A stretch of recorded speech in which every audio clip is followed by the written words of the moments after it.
Hello and welcome back. In this episode, we're going to be looking at the mid-weight adventure bike scam. That's right folks, it's a scam. Stick around and find out why. If we're going to talk about mid-weight, then we better talk about where these talk of weights came from. And if you look into it, you find it comes from the boxing world and the way they describe the weight classes of boxers. And so the manufacturers and the motorcycle community in general has picked up on this, and it's what we use to describe, I guess, the weight of bikes. So let's look into it. I'm going to use this diagram here as a reference. On the left we have 100 kilograms and every square is worth 10 kilograms. So if we go all the way to the right, we end up at 250 kilograms. So let's look where a few bikes sit on this scale. I'm going to call this the lightweight section. So anything under 150 kilograms, we're going to refer to as lightweight. On the other side, we're going to use this section to refer to the heavyweights. And we're going to look at anything over 220 kilograms as a heavyweight. Where did I get these so-called light and heavyweights from? Well, I did a little bit of research and I'll show you what I came up with. The Honda CRF 300 Rally comes in at just a smidge over 150 kilograms, and I think we'd all agree this is a lightweight motorcycle, especially in the adventure market. So lightweight is up to 150 kilograms. On the heavyweight side, I've used the BMW 1200 GS.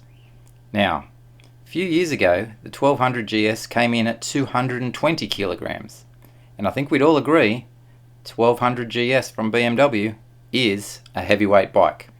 So there we have our scales, the lightweight and the heavyweight. So where do you think the midweight should come? Well, if you're like me and anyone else that kind of understands things, we think it should be in the middle. So let's get rid of those bikes, clear the scale, and put a few of the midweight adventure bikes on there to see how they fit. First up is the BMW 850 GS. Well, look at that. You're not exactly a midweight, are you? Actually heavier than your BMW 1200 GS from a few years ago. Let's try the new Ducati Desert X. Well, good try Ducati, but you're still up there. What about the Husky Norden 901 that everyone was raving about not so long ago? You're doing better, but we're not quite in the middle yet, are we? Let's see how Triumph go with their Tiger 900. Ooh, a little bit better again. We're getting closer. Surely KTM can do it. They've been pushing their midweight bikes on us for a while with the 790s and 890s. Getting better. What about the new midweight favourite, the Aprilia Touareg 660? Surely that can break into the middleweight ground? So close, Aprilia, but not quite there.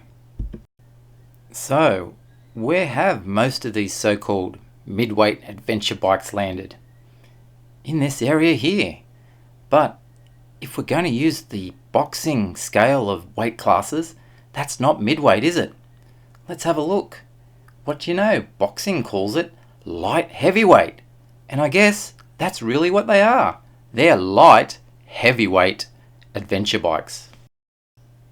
If we go back to this graphic and have a look at where they really sit, let's have a think about what we could call them. It would be a more accurate description. How about what they actually are, which is mid-capacity adventure bikes, because they're bigger than 500 and they're smaller than 1000cc. So they're actually mid-capacity adventure bikes. It's got nothing to do with weight. So please stop trying to trick us by calling them midweight. As you can see here, they are not midweight. At the very best, they are light heavyweight adventure bikes. So now you know. Don't be tricked by those marketers. Do some research. Don't think because it's called midweight adventure bike that it's going to be any lighter than the heavyweight bikes. Thanks for watching, and we'll see you next time.